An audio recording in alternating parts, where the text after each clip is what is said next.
সিংহ ও কুমিরের বুদ্ধির লড়াই। গভীর জঙ্গলের মাছ দিয়ে বয়ে গেছে এক বিশাল নদী। নদীর ওপারে ছিল রসালো শিমুলের বাগান, সবার স্বপ্নের খাবার। কিন্তু নদীর মাঝখানে রাজত্ব করত এক দুষ্টু কুমির, নাম তার কালা দাঁত। সে কাউকেই নদী পার হতে দিত না। একদিন জঙ্গলের রাজা সিংহরাজ সিংহদ্বীপ শিমুলের বাগানের কথা শুনে খুব আগ্রহী হয়ে উঠল। সে নদীর তীরে গিয়ে ডাক দিল, ওহে কুমির, একটু কথা বলবে?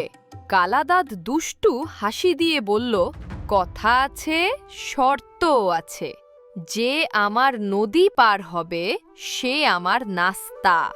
সিংহরাজ কিছুক্ষণ ভাবল, তারপর ধীরে ধীরে হাসল। শোনো কুমির, আমি আজ তোমার বন্ধু হয়ে এসেছি। তোমার জন্য একটা খবর আছে। কুমির কৌতূহলী, কি খবর? রাজ্যে নতুন আইন হয়েছে, যার দাঁত যত বেশি তাকে দেওয়া হবে জঙ্গল সৌন্দর্য পুরস্কার। তুমি কি জানো, কুমিরদের দাঁতই নাকি সবচেয়ে বেশি। তুমি যদি নদীর ওপারে আমাকে নিয়ে যাও, আমি রাজাকে বলবো তুমি পুরস্কার পাবে। কালাদাঁত গর্বে ফুলে উঠল। সে সঙ্গে সঙ্গে সিংহকে পিঠে তুলে নদী পার করাতে লাগল। নদীর মাঝখানে এসে কুমিরটি হেসে বলল, বন্ধু, তোমাকে ধোঁকা দিয়েছি, তুমি হবে আমার আজকের নাস্তা।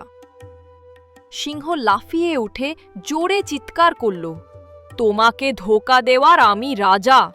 রাজা কখনো খালি হাতে বের হয় না। আমি আমার হৃদয় রাজগুহায় রেখে এসেছি।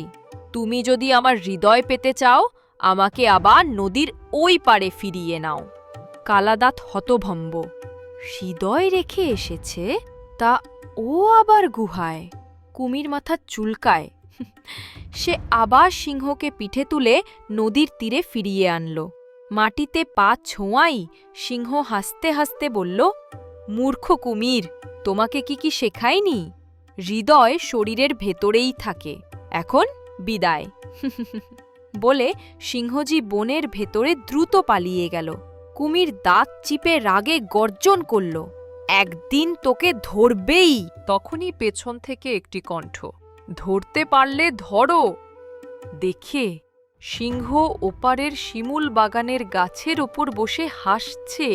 সে ইতিমধ্যেই আরেকটি গোপন পথ দিয়ে নদী পার হয়ে গিয়েছে। কালাদাঁত আশ্চর্য হয়ে চিৎকার করতে লাগল, তুমি কবে গেলে? সিংহ ক্ষীণ হেসে বলল, জঙ্গলের রাজা শুধু শক্তিশালী নয়, সবচেয়ে বেশি বুদ্ধিমানও। কুমির লজ্জায় মাথা নিচু করল, আর সেদিন থেকে সে আর কাউকে বোকা বানানোর চেষ্টা করল না। গল্পের শিক্ষা, শক্তি বড় হলেও বুদ্ধি থাকলে বড় বিপদ থেকেও বাঁচা যায়।